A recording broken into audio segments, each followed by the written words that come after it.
Hello, नमस्कार दोस्तों, welcome. स्वागत करता हूं एक बार फिर से आप सभी का आरएस जंक्शन पर। मैं हूं घनश्याम शर्मा। तो दिनांक 16 मई 2023 के करंट अफेयर्स लेकर हाजिर हूं। आरएस परीक्षा और एसआई परीक्षा की तैयारी करने वाले सभी छात्रों के लिए काफ़ी महत्वपूर्ण है, तो आप अंत तक बने रहें और 10 मिनट की कक्षा में अपना डेली का करंट अफेयर्स जरूर पूरा करें। तो पहले प्रश्न के साथ शुरुआत करते हैं। बात करेंगे राजस्थान की खबरों की। पहला प्रश्न है कि राज्य सरकार ने हाल ही में जो कुष्ठ रोग है, जिसको हम माइक्रोबैक्टीरियम लेप्रोसी के नाम से भी जानते हैं, जिस जीवाणु के नाम पर इसका नाम है, तो लेप्रोसी या कुष्ठ रोग जो है उससे मुक्त होने वाले जो विशेष योग्यजन हैं। दरअसल कुष्ठ रोग से बीमार होने के बाद जब व्यक्ति सही होता है तो उसके बाद उसे विशेष योग्यजन का दर्जा दिया जा सकता है और उसी क्रम में उनको दी जाती है एक पेंशन राशि राज्य की ओर से। तो पहले ये राशि 1500 रुपये हुआ करती थी और अब राज्य सरकार ने इसे बढ़ा करके कितना कर दिया है, 2500 रुपये। तो 2500 रुपये अब कुष्ठ रोगियों को, जो कुष्ठ से मुक्त रोगी हैं, विशेष योग्यजन, उनको मिलेंगे। अभी प्रदेश में 16,810 कुष्ठ रोग के सुरक्षा पेंशनर हैं और वर्तमान में इनको अब 2500 रुपये मिलेंगे। ये जो बढ़ी हुई पेंशन राशि है 1 मई 2023 से देय होगी, मतलब मई के माह से देय होगी। तो मिलेगी कब? जून से। तो मई महीने की किस्त हमेशा जून में मिलती है, 1 जून से ये देय होगी, जबकि 1 मई 2023 का जो महीना है वहां से लागू होगी। इसके बारे में बजट 2023-24 जो अभी हमारा बजट आया था उसमें सरकार ने घोषणा की थी। कुष्ठ की बात करें तो ये रोग एक दीर्घकालीन संक्रामक रोग है जो एक व्यक्ति से दूसरे व्यक्ति में संपर्क के माध्यम से फैलता है और इसके लिए उत्तरदायी है माइकोबैक्टीरियम लेप्री नामक एक जीवाणु। तो ये जीवाणु जनित रोग है। रोग अलग अलग प्रकार के होते हैं, तो जीवाणु, विषाणु और प्रोटोजोआ आदि से जनित हो सकते हैं। अगर कुष्ठ की बात करें तो इसमें त्वचा, परिधीय नस, ऊपरी श्वसन पथ के म्यूकोसा और आंखों को जो है प्रभावित करता है। आपने देखा होगा कई लोगों की जब कोढ़ हो जाता है, जिसको कोढ़ हम कहते हैं, तो उसकी अंगुलियों और बाकी हाथ पैरों की, खैर ये रोग आज के समय में बहुत कम हो चुका है, लेकिन इसके अगर हम उद्भव की बात करें तो ये महाभारत काल से ही चला आ रहा है। उसमें भी हमें ऐसे कुछ उदाहरण साक्ष्य मिलते हैं। वर्तमान में इसको सही करने के लिए हमारे पास जो उपाय है वो है मल्टी ड्रग थेरेपी। ठीक है, तो एमडीटी या मल्टी ड्रग थेरेपी का प्रयोग करके कुष्ठ का इलाज करने का प्रयास किया जाता है। चलिए आगे बढ़ते हैं और बात करते हैं हमारे अगले प्रश्न की। राजस्थान एक्सपोर्ट प्रमोशन काउंसिल, जिसको हाल ही में सितंबर में जो है गठित किया गया था, उसने निर्यात क्षेत्र का विस्तार करने के लिए हाल ही में व्यापारियों के एक संगठन 40 से जो है एक अनुबंध करते हुए एक प्रतिनिधि दल विदेश भेजने का निर्णय किया। और ये कहाँ जाएंगे? केन्या। तो दरअसल केन्या जो है वहाँ पर हमारे यहाँ से निर्यात के काफ़ी अवसर है। केन्या एक ऐसा देश है जो अपनी ज़रूरत का 70% आयात पर निर्भर करता है और हमारा मित्रवत देश है। तो ऐसे में वहाँ पर हम अपना जो एक्सपोर्ट जो भी अपॉर्चुनिटी है उसको बढ़ा सकते हैं। 5 से 7 जुलाई 2023 को इंडो ईस्ट अफ्रीका एक्सपो होने वाला है और उसमें ये मंडल राजस्थान को रिप्रेजेंट करेगा। इसके लिए federation of Rajasthan trade and industry, जिसको हम 40 के नाम से जानते हैं, उसके साथ में एक समझौता किया गया और 150 उद्यमियों को इसमें भेजा जाएगा।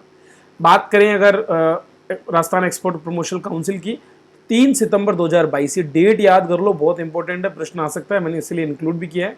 3 सितंबर 2022 को उद्योगों के निर्यात से जुड़ी जो मॉनिटरिंग है और जो समस्याएं हैं उनको दूर करने के लिए काउंसिल बनाई गई है।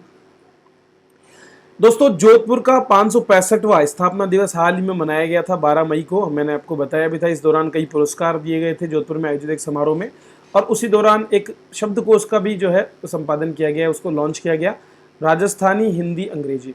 तो पहला ऐसा ट्राई लैंग्वेज का एक शब्दकोश है जिसमें राजस्थानी, हिंदी और इंग्लिश तीनों के शब्द दिए गए हैं।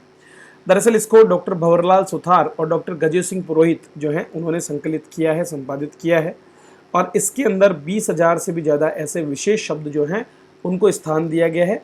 अर्थात उनमें न केवल हिंदी, अंग्रेजी, बल्कि उसके साथ साथ उनको मूल राजस्थानी शब्दों में भी लिखा गया है।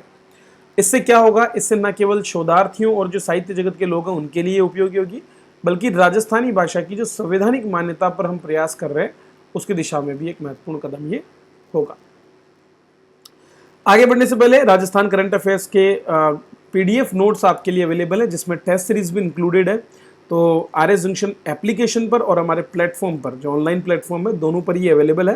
तो आज ही आप प्लेटफॉर्म पर जाकर के और इस कोर्स को ज्वाइन करके इसका लाभ ले सकते हैं। मंथली पीडीएफ में 20 के लगभग पेजेस में, 20 से 25 में आपको ये दिया जाता है। प्रिंट की फैसिलिटी भी वहाँ पर अवेलेबल है। राजस्थान के किस एक संस्थान द्वारा निर्मित रोवर को नासा द्वारा आयोजित प्रतियोगिता में एशिया पैसिफिक में पहला अवार्ड मिला है। तो बिट्स पिलानी जो है उसके द्वारा एक रोवर का निर्माण किया गया था। बिट्स पिलानी की एक टीम थी जिसने हाल ही में नासा के द्वारा अमेरिका में आयोजित एक कॉन्टेस्ट में भाग लिया और एशिया पैसिफिक में इन्होंने पहला अवार्ड लिया। मतलब एशिया प्रशांत के जो देश क्षेत्र है उनमें ये फर्स्ट रैंक पर रहा है। ओवरऑल परफॉर्मेंस के हिसाब से इसे दुनिया में 12वां स्थान मिला है। इसकी बात करें तो कार्बन फाइबर से बना हुआ है और इसको हमारे 7 छात्रों की टीम ने तैयार किया है। 500 किलो तक का भार ये सह सकता है। Birla institute of technology and science Jhunjhunu में स्थित है और हमारे यहाँ पर तकनीकी का एक अग्रणी संस्थान ये जो है माना जाता है।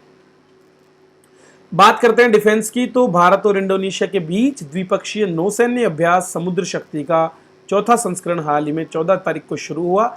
19 तारीख तक ये आयोजित होगा दक्षिणी चीन सागर में। तो दक्षिणी चीन सागर में जो पूर्वी क्षेत्र है इंडोनेशिया का, वहाँ पर इसका आयोजन होने वाला है। भारत और इंडोनेशिया के बीच में ये द्विपक्षीय नौसैन्य अभ्यास है और लगातार इसका चौथा संस्करण हम आयोजित करने वाले हैं। इसमें हमारे यहाँ से INS कवरत्ती, नौसेना डॉर्नियर, समुद्री गश्ती विमान और चेतक हेलीकॉप्टर भाग ले रहे हैं। इसके भी 2 चरण हैं, एक हार्बर अर्थात बंदरगाह चरण और दूसरा समुद्री। तो दोनों पर ही जो है जो भी अभ्यास हम करेंगे उनसे न केवल दोनों देशों की सेनाओं के बीच में जुड़ाव होगा बल्कि आपसी सहयोग को भी हम बढ़ा पाएंगे। चलिए अगला प्रश्न देखते हैं। एक नया अवार्ड शुरू किया गया है जिसका नाम है Govind Swarup life time achievement award. Govind Swarup professor Govind Swarup है जिन्होंने काफ़ी कुछ रिसर्च किया है खगोल विज्ञान के क्षेत्र में और उन्हीं के नाम पर यह अवार्ड पहली बार दिया गया जयंत नार्लिकर को।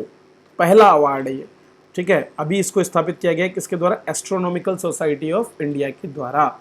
तो प्रतिष्ठित Govind Swarup life time achievement award दिया गया जयंत नार्लिकर को। ये कौन है? ये inter university centre for astronomy and astrophysics के संस्थापक निदेशक हैं।